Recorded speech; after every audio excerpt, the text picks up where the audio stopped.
Hey folks, how's it going? I haven't posted a video for a couple of days, primarily because I've had so much going on. I've got a lot of projects that I'm working on here that I plan to give you an update on probably in the next few days. I've been getting a lot of sales, orders and sales of knives, so that's kept me kind of busy trying to just keep up with all of that. And that's a good thing though. So that I don't want that to come across like I'm complaining, because that's definitely a good thing for me. It just keeps me busy, and sometimes when I get started working on things like that, I lose track of time, and before I realize it, the day's over and I haven't done a video, and it's like, oh crap, what do I do?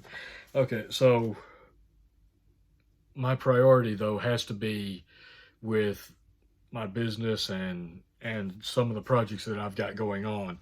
And you know, as much as I want to get these videos out, sometimes I just I just have so much going on, I just can't get to it that day. So that's why if you see me skip a day or two here or there, that's usually what's happening, is I've just got so much going on that I can't get to everything at one time and still put out videos. Because what most people don't realize, uh, doing these videos takes up a lot of time. It really does. Finding a subject to talk about, doing a little bit of research, prepping for the video and what have you. There's more work involved in it than a lot of people would realize. Anyway, now that I've got that out of the way, what I wanted to talk about tonight was something that I talked about at the early part of the war in Ukraine.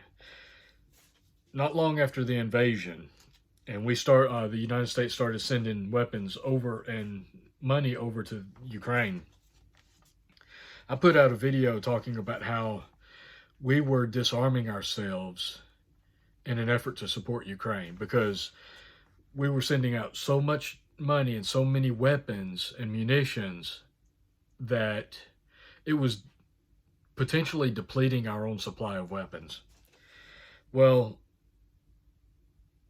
it turns out that my comments on that were actually kind of an insight into the future, I guess you could say. I'm starting to see on several news channels, they're talking about how we're depleting and disarming ourselves, munitions wise. And I'm seeing more and more articles online up here about this. And this is one that I wanted to talk about. This is a really long article from Wall Street Journal. It says U.S. weapons industry unprepared for a China conflict.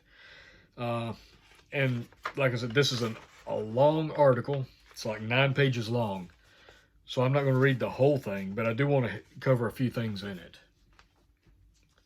The U.S. is committed to sending Ukraine more than $27 billion in military equipment and supplies, everything from helmets to Humvees, since Russia's invasion of the country last year.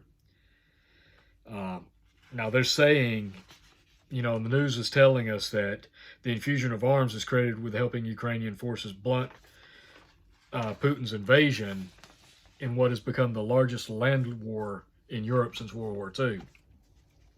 So if you go based on the news, Ukraine is doing a wonderful job. They're essentially winning based on the way everybody's talking, and Russia is losing. And unfortunately, that's not the case. You got to understand that anything that we're seeing on our news is propaganda to make us think that what we're doing is important and it's what we have to be doing. And Russia and Europe have their own versions of propaganda, where they talk about things in ways that bolster their country's morale. So this is every country does this, and that's why you can't necessarily go by what you see on the news. You have to look at all of the different reports coming in and kind of read between the lines to understand what's going on. But this article, getting back to this article, the protracted conflict has also exposed the strategic peril facing the U.S. as weapons inventories fall to a low level and defense companies aren't equipped to replenish them rapidly, according to the study, written by Seth Jones, a senior vice president at the Center for Strategic and International Studies, a Washington, D.C. based think tank. Man, why did all of these names take so freaking long to say? Man, it's like the longer the name, the better it is. I don't know, man. It's anyway. Getting back to the article, the bottom line is the defense industrial base, in my judgment, is not prepared for the security environment that now exists," said Mr. Jones. Industry is now operating in a manner better suited to a peacetime environment. Okay, so he goes on to talk about this, how the report showed how quickly the U.S. military would run out of munitions in a potential conflict with China in the Indo-Pacific over Taiwan. How do you effectively deter if you don't have sufficient stockpiles of the kinds of munitions you're going to need for a China-Taiwan Strait kind of scenario, Mr. Jones said. For more than the last 20 years, the U.S. fought insurgency warfare in Iraq, Afghanistan, and elsewhere, a troop-intensive strategy, but the Ukraine conflict is a largely conventional war that relies more on heavy weaponry. A potential conflict with China in the Indo-Pacific would be different from the largely land war taking place in Ukraine, but would nonetheless need to draw deeply from U.S. arms stockpiles. The problem with the industrial base, and in part the results of outdated military contracting procedures and a sluggish bureaucracy, are now affecting the ability to create credible deterrent in the Indo-Pacific region or face off against China in a military conflict, according to the study's findings. Okay, so these shortfalls would make it extremely difficult for the United States to sustain a protracted conflict. They also highlight that the U.S. defense industrial base lacks adequate surge capacity for a major war. Okay, so there's a couple of statistics here that I want to go over. Well, not really statistics, but a couple of points. The rate about the rate of consumption of weaponry in Ukraine, and how it demonstrates the challenges for the U.S. if there's a conflict in over Taiwan. All right, so the number of Javelin shoulder-fired missiles sent to Ukraine since last August, for example, is equal to about 7 years of production based on fiscal 2022 production rates, according to the study. So we've sent so many Javelin shoulder-fired missiles to Ukraine that, based on current production rates, it would take 7 years to replenish that stockpile. The number of anti-aircraft Stinger systems provided to Kyiv represent roughly the same number of systems exported abroad over the past 20 years. Meanwhile, the more than 1 million rounds of 155mm ammunition sent to Ukraine by Washington has shrunk the U.S. military's own supplies, which the study says are now considered low. Inventories of the Javelin system, howitzer artillery, and counter-artillery radars are also all considered low, according to the study.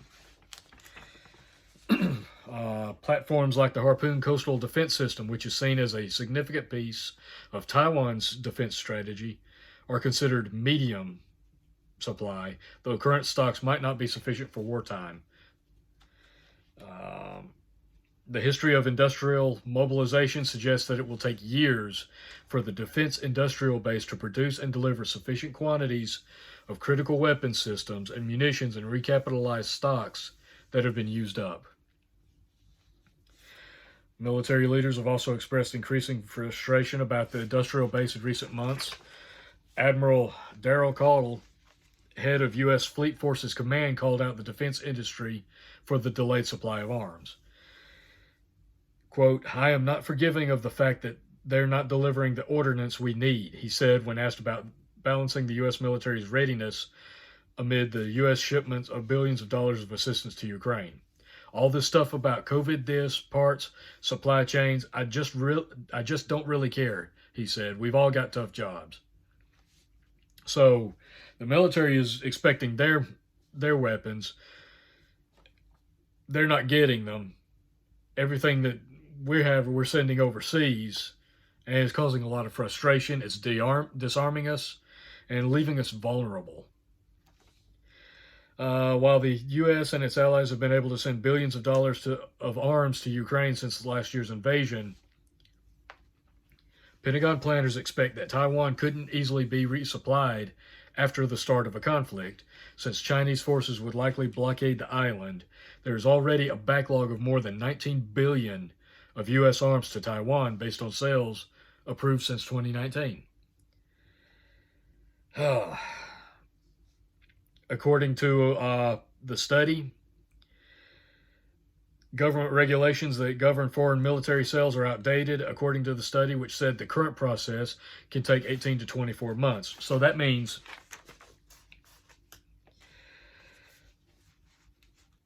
if we agree to send a certain number of weapons to Ukraine or to Taiwan, there's usually a 2-year production time to produce those weapons that are to be shipped overseas. You're already adding on an additional 18 to 24 months lead time for processing that order, essentially. So the communication and the relationship between the industrial sector developing and producing these weapons and the government buying them, shipping them overseas, normal production rates would be about 2 years. But because of how sluggish and slow our government is, as if anyone didn't already know, you can add another 2 years to that, which would be 4 years instead of 2. Getting back to the article, with the kind of weaponry U.S. officials believe Taiwan needs for a fight is in many cases different than what has been sent to Ukraine. The conflict in Europe has nonetheless exposed fissures within the industrial base and the government for contending with the problem. At the same time, the government has yet to adapt to what Mr. Jones and others believe is a wartime mentality that requires governmental agility and efficiency to enable the defense industry to produce more weapons. Okay, so this is, if you'll think back, hearing about the talk about Russia, they initiated essentially the same thing as War Powers Act. They initiated an act, or activated an act, where it basically put all of their manufacturing assets on wartime footing so that they could start producing supplies for Russia for the war. Here we are, we're sending billions and billions of dollars in arms and ammunition to Ukraine and to Taiwan, but we haven't done the same thing. We haven't ramped up production of these weapons. We're still acting like everything's hunky-dory and everybody's all kumbaya and everything, while in reality, everybody's positioning themselves and readying themselves for war. So, once again, our government is moving so slow that it's leaving us vulnerable.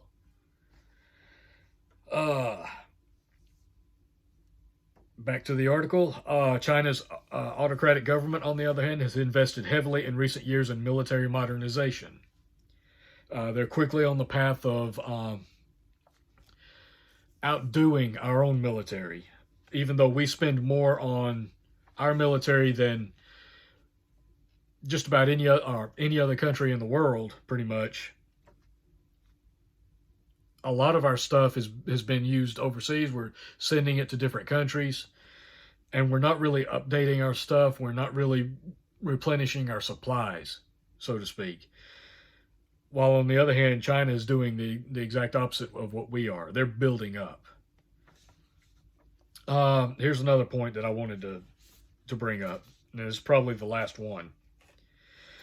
A series of war games the CSIS conducted in recent months showed that The U.S., in the case of a conflict with China, could run out of some weaponry, including long range, precision guided munitions, in less than 1 week. So,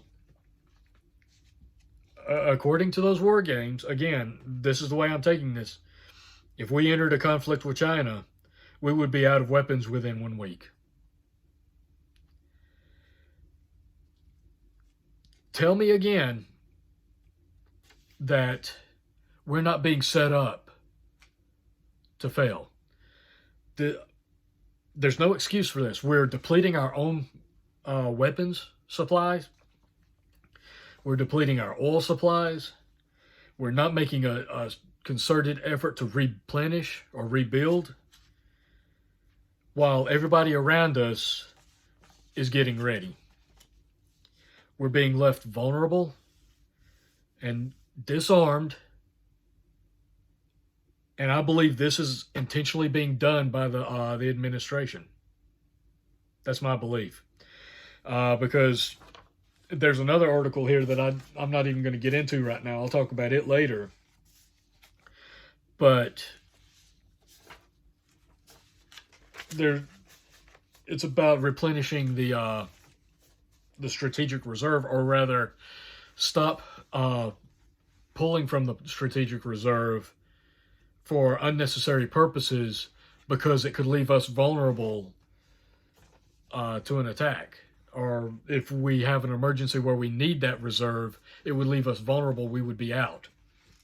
And supposedly there's some Republicans that want to put a halt to Biden's shipping this strategic reserve oil all over the world. But according to the article, he's already talking about or somebody's already thinking about Biden would veto that act. So he intends to keep sending oil out everywhere, depleting our reserves. We're depleting our military and munitions reserves. Tell me we're not intentionally being set up to be overrun by Russia and China, or anybody else for that matter. It's to the point that even South Korea is looking at us like, okay, well, they're depleting all their reserves, focusing on these other two areas. We need to build up our own nuclear arsenal. South Korea is looking at building up their own drone force, their own nuclear arsenal, so that they can defend themselves and not rely on us, because obviously they're looking at us like, well, you're not going to be able to help us out if something happens. And they're right. We're not going to be able to. We can't fight on 3 or 4 different fronts. It's just not going to work. And even if we were on a war footing where we were increasing production of arms and ammunition, refilling the strategic reserve, even if we were doing all of that, we still wouldn't be able to fight on all of these different fronts. We would be spread way too thin, which leaves us vulnerable. It leaves our bases in other countries vulnerable. It also leaves our allies vulnerable. So, again, this is being done intentionally. You can't make me believe it's not. This is all intentional to weaken us and leave us vulnerable to the whims of those in power here in the U.S. and all those different countries that hate us and want to take advantage of our weakness. This puts us in a bad position. This is being done intentionally. That's all there is to it. So there's not a lot we can do about that. I mean, as individuals, there's not a lot we can do about that, except to continue to prep.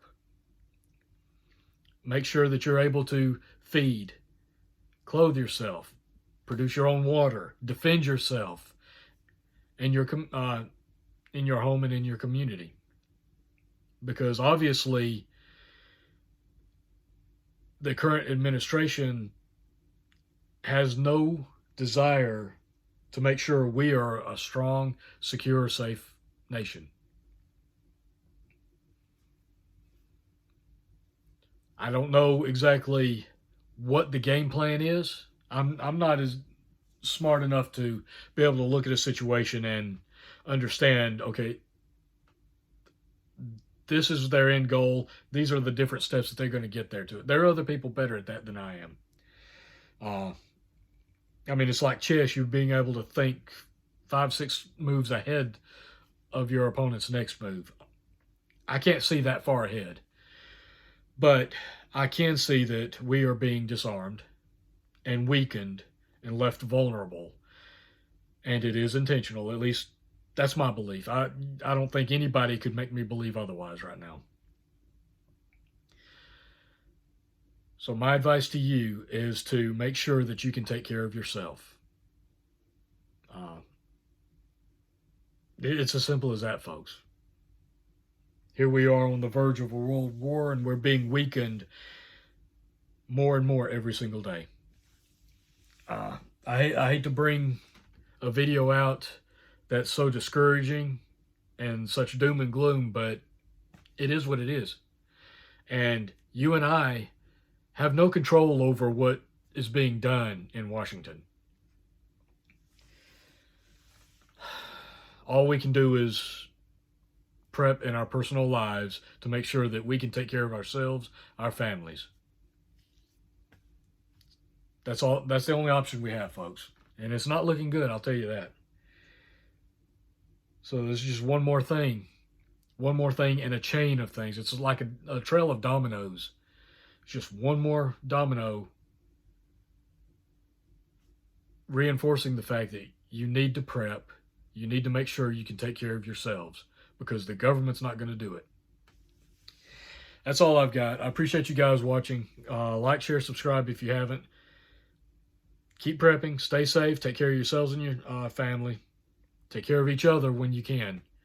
And until next time, folks, I'll catch you later.